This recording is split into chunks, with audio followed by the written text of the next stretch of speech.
ಓಂ ಸರಸ್ವತ್ಯೈ ನಮಃ. ಶ್ರೀ ಸರಸ್ವತೀ ದೇವಿ ಸ್ತೋತ್ರಂ. ಯಾ ಕುಂದೇಂದು ತುಷಾರಹಾರಧವಳಾ ಯಾ ಶುಭ್ರವಸ್ತ್ರಾವೃತಾ ಯಾ ವೀಣಾವರದಂಡಮಂಡಿತಕರಾ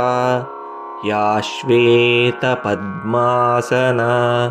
या ब्रह्माच्युतशङ्करप्रभृतिभिर्देवैः सदा पूजिता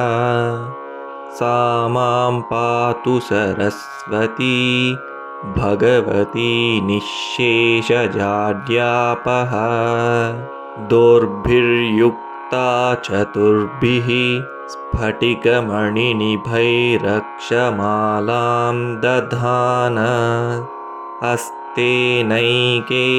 पद्मं सितमपि च शुकं पुस्तकं चापरेण भासा कुन्देन्दुशङ्खस्फटिकमणिनिभा भासमाना समाना सा मे वाग्देवतेयं निवसतु वदने सर्वदा प्रसन्ना सुरासुरैः सेवितपादपङ्कजा करे विराजत्कमनीयपुस्तका विरिञ्चिपत्नी कमलासनस्थिता सरस्वती नृत्यतु वाचि मे सदा सरस्वती सरसिजकेसरप्रभा तपस्विनी सितकमलासनप्रिया घनस्तनी कमलविलोललोचना मनस्विनी भवतु वरप्रसादिनी सरस्वती नमस्तुभ्यं वरदे कामरूपिणी विद्यारम्भं करिष्यामि सिद्धिर्भवतु मे सदा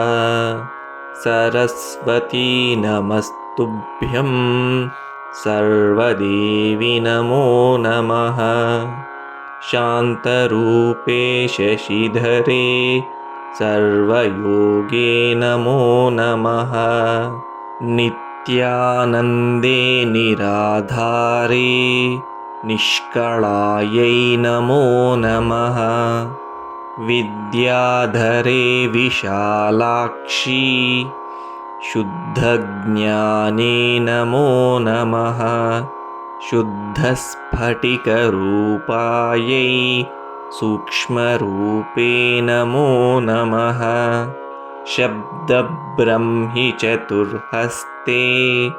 सर्वसिद्ध्यै नमो नमः मुक्तालङ्कृतसर्वाङ्ग्यै मूलाधारे नमो नमः मूलमन्त्रस्वरूपायै मूलशक्त्यै नमो नमः मनोन्मणिमहायोगे वागीश्वरि नमो नमः वाग्म्यै वरदहस्तायै वरदायै नमो नमः वेदायै वेदरूपायै वेदान्तायै नमो नमः गुणदोषविवर्जिन्यै गुणदीप्त्यै नमो नमः सर्वज्ञाने सदानन्दे सर्वरूपे नमो नमः सम्पन्नायै कुमार्यै च सर्वज्ञेते नमो नमः योगानार्य उमादेव्यै योगानन्दे नमो नमः दिव्यज्ञानत्रिनेत्रायै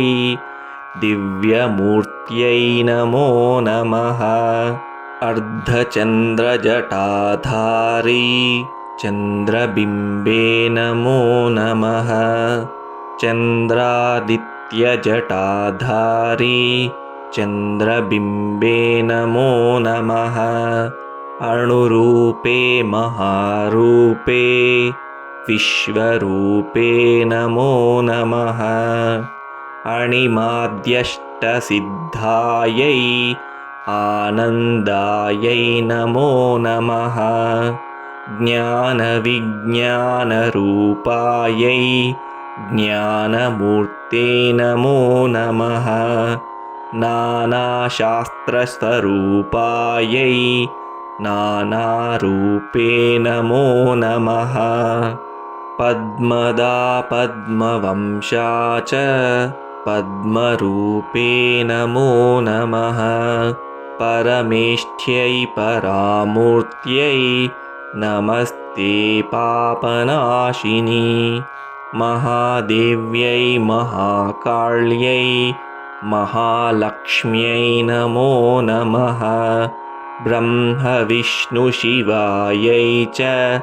ब्रह्मनार्यै नमो नमः कमलाकरपुष्पा च कामरूपे नमो नमः कपालीकर्मदीप्तायै कर्मदायै नमो नमः सायं प्रातः पठेन्नित्यं षण्मासात् सिद्धिरुच्यते चोरव्याघ्रभयं नास्ति पठतां शृण्वतामपि इत्थं सरस्वतीस्तोत्रमगस्त्यमुनिवाचकं